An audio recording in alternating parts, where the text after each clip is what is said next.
जब कोई शख्स आपकी कामयाबी को हसद और मनफी सोच के साथ देखता है तो उसकी आंख से एक ख़ास किस्म की नेगेटिव एनर्जी खारिज होती है, जिससे आपके कामों में रुकावटें आने लगती हैं, आपके जहनी सुकून को ख़त्म कर देती है और बाज़ औक़ात आपके फ़ैसले भी गलत होने लगते हैं। आज मैं आपके साथ अपनी रियल लाइफ स्टोरी शेयर करूंगी और बिलीव मी, ये करने का मकसद ना तो व्यूज़ लेना है और ना ही किसी की हमदर्दी समेटना है, बल्कि मुझे लगता है कि वो लोग जो अपनी नई ज़िंदगी शुरू करने जा रहे हैं या फिर ज़िंदगी में मेरी तरह के मसाइल से दो चार हैं, इन सभी का फ़ायदा हो सके और शायद मेरी वजह से उनकी ज़िंदगी में मौजूद या आने वाली खुशियाँ बिखरने से बच जाएँ। अगर आप बहन हैं, बेटी हैं, बीवी हैं या फिर किसी की माँ हैं तो आज की वीडियो को ज़रूर देखिएगा और जो गलतियाँ मुझसे हुई हैं गौर कीजिएगा कि कहीं आप वो गलतियाँ तो नहीं कर रही। अस्सलाम वालेकुम, welcome back to my channel. I hope आप सभी ठीक ठाक होंगे। सभी से रिक्वेस्ट है कि वीडियो को फुल वॉच कीजिएगा और चैनल पे जो फर्स्ट टाइम आए हैं प्लीज़ चैनल को सब्सक्राइब कर दें, वीडियो को लाजमी लाइक कर दिया करें। इससे मेरी हौसला अफजाई होती है और मेरा दिल करता है कि आपके लिए मैं अच्छे अच्छे टॉपिक्स लेकर आऊँ। दोस्तों, हम सभी अपनी ज़िंदगी में खुशी और कामयाबी हासिल करना चाहते हैं, लेकिन क्या आपने कभी गौर किया है कि बाज़ औक़ात हमारी खुशियाँ ज़्यादा देर पा नहीं होती। कुछ ही वक्त में मुश्किलात आ जाती हैं, रुकावटें आ जाती हैं और लगता है जैसे सब कुछ हाथ से निकल रहा है। इसका एक बहुत ही बड़ा सबब जो है वो नज़र बद और नेगेटिव एनर्जी हो सकती है, जो बाज़ औक़ात जादू से भी ज़्यादा तेज़ी से काम करती है। मैंने इस चीज़ का एक्सपीरियंस अपनी लाइफ में बहुत करीब से किया है और मैंने ऐसी ऐसी चीज़ें गंवाई हैं इस नज़र बद और हसद की वजह से कि अगर मैं आपके साथ शेयर करना स्टार्ट कर दूं तो शायद मैं ख़ुद भी बात ना कर पाऊँ। बहरहाल, हमारी फितरत में ये बात शामिल है कि जब हमें कोई कामयाबी मिलती है तो हम फ़ौरन उसे दूसरों के साथ शेयर करना चाहते हैं। नई नौकरी, अच्छा कारोबार, अच्छी कमाई या कोई भी खुशखबरी हमें इतना पुरजोश कर देती है कि हम फ़ौरन सोशल मीडिया पर पोस्ट कर देते हैं या हर किसी को बताने लग जाते हैं। लेकिन ऐसा करना हमेशा अच्छा रिज़ल्ट नहीं देता। बाज़ लोग आपकी कामयाबी से खुश नहीं होते बल्कि उनके दिल में हसद पैदा हो जाता है और यही हसद नज़र बद या फिर नेगेटिव एनर्जी की सूरत में आपकी ज़िंदगी को बर्बाद कर देता है। हमारे सामने लाइफ में हज़ारों एग्जांपल्स होती हैं कि कोई शख्स अपने घर बिज़नेस के एतबार से बहुत ही अच्छा जा रहा होता है और अचानक से उसके हालात इस कदर ख़राब हो जाते हैं कि वो सड़क पर आ जाता है। या फिर कुछ लोगों के बच्चे अचानक अच्छे ग्रेड्स लाते लाते इतने डल हो जाते हैं कि यकीन ही नहीं आता कि ये वही बच्चे हैं। इन सभी वजूहात के पीछे नज़र बद और हसद का ही हाथ होता है। ये हासियत कोई भी हो सकता है। समटाइम तो आपके करीबी रिश्तेदार या कोई ऐसा करीबी दोस्त जिस पर आप अंधा एतमाद करते हैं, वही आपके घर, आपके बच्चों, आपके हस्बैंड के कामों से हसद करता है और इस कदर हसद रखता है कि फिर वो हसद नज़र बद की सूरत इख्तियार कर लेती है और इसका असर इतना तेज़ होता है कि ये नस्लों को ख़त्म कर देता है। अच्छा, बहुत से लोग नज़र बद पर बिलीव नहीं करते और इसको तोहम परस्ती का नाम देते हैं, लेकिन हकीकत में ये एक साइंसी और रूहानी हकीकत है। जब कोई आपकी कामयाबी को हसद और मनफी सोच के साथ देखता है तो उसकी आंख से एक ख़ास किस्म की नेगेटिव एनर्जी खारिज होती है, जिससे आपके कामों में रुकावटें आने लगती हैं, आपके जहनी सुकून को ख़त्म कर देती है और बाज़ औक़ात आपके फ़ैसले भी गलत होने लगते हैं। तो ऐसे नेगेटिव लोगों को पहचानें और अपनी खुशियों को उनसे छुपा कर रखें। बाज़ औक़ात हम अपनी नीयत के अकॉर्डिंग दूसरे को भी देख रहे होते हैं, लेकिन ऐसा हरगिज़ नहीं होता है। बाज़ लोग अपनी हंसी के पीछे इतना हसद और इतना कीना रखते हैं कि उनको पहचानना भी मुश्किल हो जाता है। लेकिन मैं आपसे एक रिक्वेस्ट करूंगी कि अगर आपको ज़रा सा भी किसी पे शक हो, डाउट हो कि फ़लाना आपका रिश्तेदार जो है वो आपके साथ हसद रखता है या कीना रखता है या उसकी कोई ऐसी अदा, कोई ऐसी चीज़ हो जिससे आपको इस बात का इल्म हो जाए, तो प्लीज़ उस बंदे से जो है वो दूर हो जाएं। उस बंदे से अपनी फैमिली को दूर रखें, क्योंकि ऐसे लोग जो हैं वो ख़ुद का तो नुकसान करते ही करते हैं, आपका भी साथ बहुत बड़ा नुकसान हो जाता है। उनकी हसद, उनके दिलों में पैदा होने वाली नफ़रत जो वो आपको देख के करते हैं।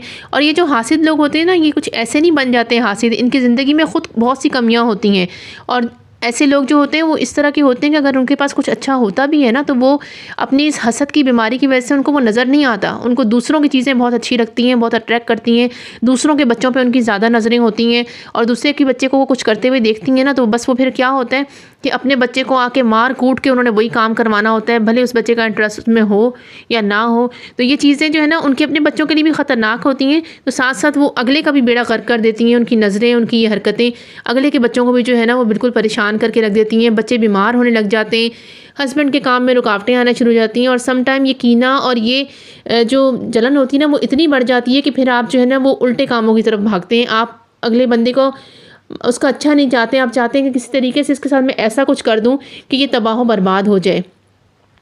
तो सबसे पहले तो मेरी ये बात याद रखें, जो हसद करने वाला बंदा होता है ना वो सबसे पहले अपना बेड़ा गर्क खुद करता है, अपनी आग में वो जल रहा होता है और फिर वो अपनी आग में जो है ना वो दूसरों को भी साथ साथ जलाता है।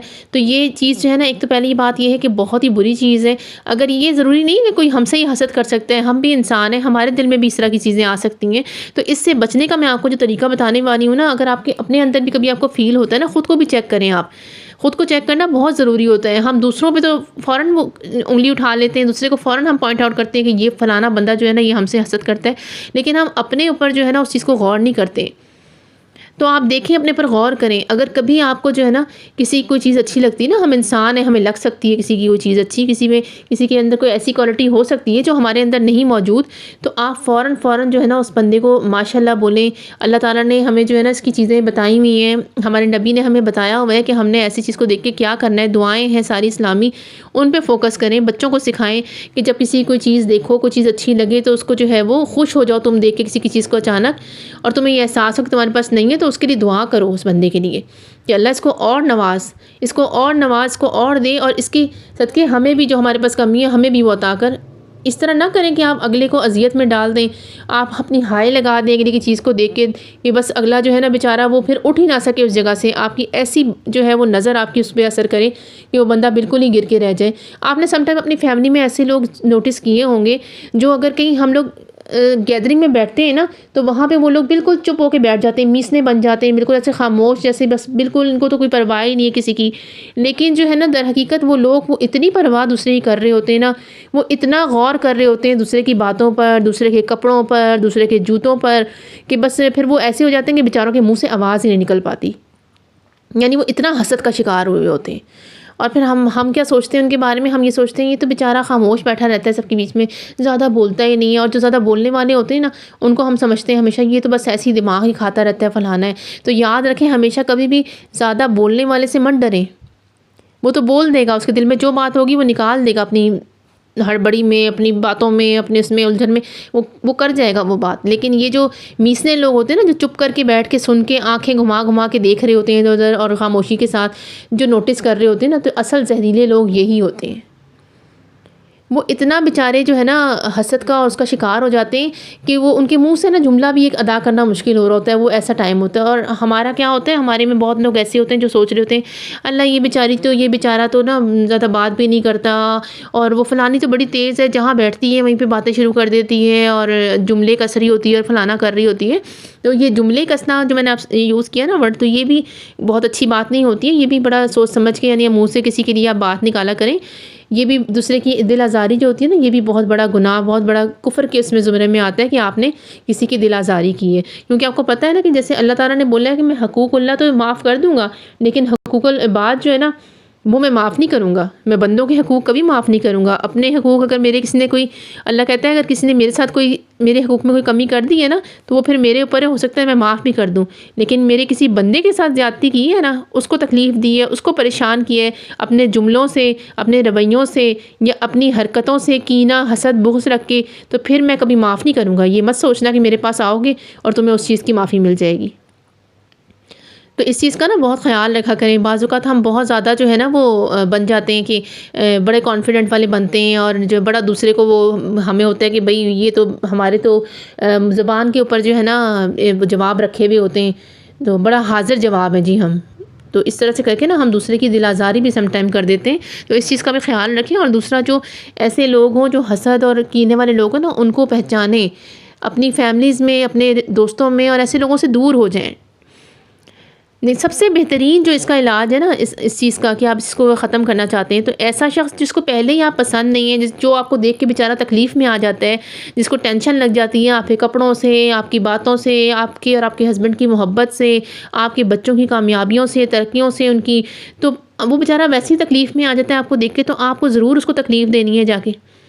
आप अपने काम से काम रखें, अपने घर में रहें, अपने बच्चों पे फ़ोकस करें और अपने बच्चों के साथ अपनी खुशियाँ शेयर करें, अपने हस्बैंड के साथ शेयर करें। मैंने बहुत से ऐसी जो है ना ख़वातीन को देखा है जो कि अपने घर को छोड़ के ना हर टाइम जो है वो दूसरों के घरों में बैठी हुई होती हैं और दूसरों के मामलात में दखल अंदाज़ी कर रही होती हैं। उनको बड़ी फ़िक्र होती है अपनी बच्चियों की, उनको कोई फ़िक्र नहीं होती कि वो कहाँ आ रही हैं, कहाँ जा रही हैं। लेकिन मोहल्ले की किसी भी बच्ची के बारे में उनसे पूछ लो ना, तो उनके पास A to Z पूरी स्टोरी वो आपको सुना देंगी उनके बारे में। तो ऐसी ख़वातीन से भी अवॉइड करें। और ऐसी ख़वातीन जो होती हैं ना, वो दूसरों का तो बाद में नुकसान करती हैं, सबसे पहले वो अपने घर का नुकसान कर रही होती हैं, अपने बच्चों को टाइम ना देकर अपनी ज़िंदगी को जो है ना वो मज़ीद उलझनों और परेशानियों में डाल रही होती हैं। तो ऐसी सब चीज़ों से अवॉइड करें। अल्लाह ताला हमें महफूज रखें इन सब चीज़ों से। और अगर जो है ना आप कभी हसद का और इस तरह शिकार हो जाए ना, तो सूरह फ़लक, सूरह नास और सूरह इखलास को आप 3-3 दफ़ा सुबह शाम पढ़ें और पानी पे दम करके अपने बच्चों को, अपने हस्बैंड को दें और अपने घर में इसका छिड़काव करें। ये बहुत ज़रूरी चीज़ें हैं। अपने दिल में कोई भी सॉफ्ट कॉर्नर ऐसे लोगों के लिए कभी ना रखें। आपको पता है हज़रत अली का भी फरमान है कि 2 लोगों को कभी भी माफ़ मत करो। 2 लोग वो कौन से हैं? एक वो जो आपकी फैमिली वालों के ऊपर नज़र रखें, जो आपकी फैमिली के लिए बुरा सोचें, आपके घर वालों, आपकी बीवी बच्चों के लिए बुरा सोचें। और दूसरा वो जो आपकी रोज़ी पे, आपके रिस्क के ऊपर जो है वो नज़र रखें और हर वक्त उसकी यही कोशिश हो कि किसी तरीके से ये सब चीज़ें आपसे छिन जाएं। तो ऐसे लोगों को फ़ौरन अपनी ज़िंदगी से किक आउट कर लें। अगर आप उनको पहचान चुके हैं तो उन्हें किक आउट कर दें, और अगर नहीं पहचाने हैं तब भी अवॉइड करें। किसी के सामने भी अपनी खुशियाँ जो है वो शेयर करने की, अपनी छोटी छोटी बातों को जो है वो दूसरों से छुपा के रखें, आप लंबे टाइम तक अपनी खुशियों को एंजॉय कर सकें। अपना बहुत सा ख्याल रखिएगा। अल्लाह हाफिज़।